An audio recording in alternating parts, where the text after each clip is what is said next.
అందరికీ నమస్కారం అండి. ఈరోజు మనం పలావ్ రైస్కి పర్ఫెక్ట్గా సెట్ అయ్యే చికెన్ కర్రీని ఎలా చేయాలో మీకు చూపించబోతున్నాం.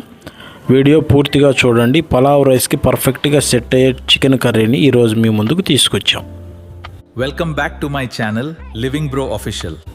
ఇంకా వీడియో స్టార్ట్ చేద్దాం. ఈ చికెన్ కర్రీ కోసం మేము వాడుతున్నది 1.5 కేజీ చికెన్ అండి. దీనిని ఒక 2 సార్లు మనం శుభ్రం చేసుకుందాం. ఈలోపు మనం ఉల్లిపాయలు అలాగే టమాటాలు పచ్చిమిరపకాయలను కూడా చిన్న చిన్న ముక్కలుగా కట్ చేసుకుందాం. ఇప్పుడు ఒక వెడల్పాటి పాత్ర పెట్టుకొని ఇందులో ఒక 3 టేబుల్ స్పూన్ల వరకు ఆయిల్ని వేసుకుందాం. అలాగే మనం కట్ చేసి పెట్టుకున్న ఉల్లిపాయలను వేసుకుందాం. ఈ ఉల్లిపాయలు గోల్డెన్ బ్రౌన్ కలర్ వచ్చే వరకు వేపుకుందామండి. ఉల్లిపాయలు చక్కగా వేగాయండి. ఇప్పుడు ఇందులో ఒక 3 రెబ్బల వరకు కరివేపాకును కూడా వేసుకుందాం. అలాగే ఇందులో మనం కట్ చేసి పెట్టుకున్న టమాటా ముక్కలను కూడా వేసుకుందాం. అలాగే పచ్చిమిరపకాయ ముక్కలను కూడా వేసుకుందాం. ఇప్పుడు ఇందులో మనం ఇందాక శుభ్రం చేసి పెట్టుకున్న 1.5 కేజీ చికెన్ కూడా వేసేద్దామండి. ఇందులో మనం ఎలాంటి నీళ్లు పోయమండి. ఇప్పుడు ఈ మిశ్రమం బాగా కలిసేటట్టు మనం ఒకసారి బాగా కలుపుకుందాం. అలాగే ఇందులో కొద్దిగా పసుపును కూడా వేసుకుందాం. ఈ మిశ్రమాన్ని బాగా కలుపుకుందాం.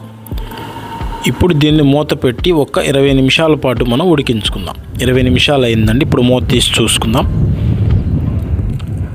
ఇప్పుడు ఇందులో రుచికి సరిపడా కారాన్ని కూడా వేసుకుందాం. ఇదంతా ఒక్కసారి కలుపుకుందామండి. ఇప్పుడు ఇందులో రుచికి సరిపడా ఉప్పును కూడా వేసుకుందాం. మూత పెట్టి మరొక 10 నిమిషాల పాటు ఉడికించుకుందాం. 10 నిమిషాలు అయిందండి.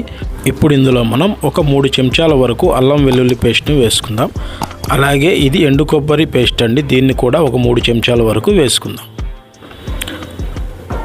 ఇప్పుడు ఈ మిశ్రమాన్ని ఒకసారి బాగా అంతా కలిసేట్టుగా ఒకసారి కలుపుకుందామండి.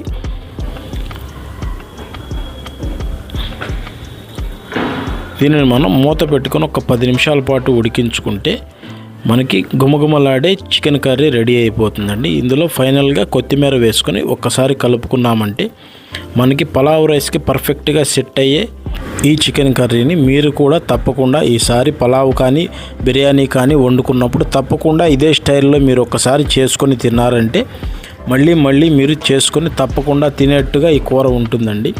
మీకు వీడియో నచ్చినట్లయితే లైక్ చేయండి, షేర్ చేయండి, అలాగే మన ఛానల్ని సబ్స్క్రైబ్ చేయండి. తప్పకుండా ఈ రెసిపీని మీరు ఇంట్లో ట్రై చేయండి. దీన్ని వేడి పలావ్లో కలుపుకొని తింటుంటే ఆ వచ్చే రుచి అనేది మాటల్లో చెప్పలేం. మీరు కూడా తప్పకుండా ఒకసారి ట్రై చేయండి. Thank you for watching. Subscribe for more delicious recipes.